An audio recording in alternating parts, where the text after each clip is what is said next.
ప్రాంతం అభివృద్ధికి ఆదోనిని జిల్లాగా ఏర్పాటు చేయడం అనేది అత్యంత ప్రాముఖ్యమైనదని చెప్పి ఈరోజు మేమంతా కూడా ఇక్కడికి రావడం జరిగింది.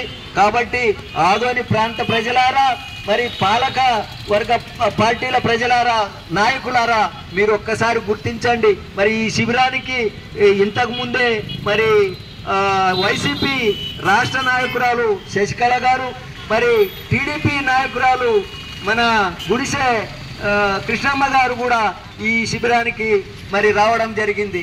మరి మీ జనసేన పార్టీ నాయకులు కూడా ఈ శిబిరాన్ని సందర్శించారు. పెద్దలు పంపాపతి గారు, ఇట్లా ప్రముఖమైన నాయకులందరూ కూడా, మరి కాంగ్రెస్ వాళ్ళు, బీసీ సంఘాల నాయకులు అందరూ కూడా మరి ఈరోజు ముక్త కంఠంతో మేము డిమాండ్ చేస్తున్నది ఏమంటే ఆదోనిని జిల్లాగా ఏర్పాటు చేయాలి.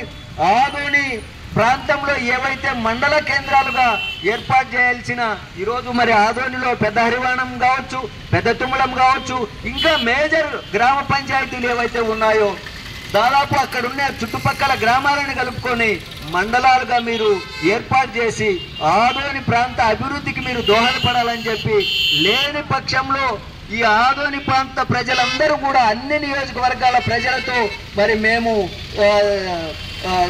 సమకూర్చి మేము ఈ ఉద్యమాన్ని పెద్ద ఎత్తున ముందుకు తీసుకెళ్తామని చెప్పి మరి ప్రభుత్వాధికారులను మేము డిమాండ్ చేస్తూ ఉన్నాం. చంద్రబాబు నాయుడు గారికి డిమాండ్ చేస్తూ ఉన్నాం.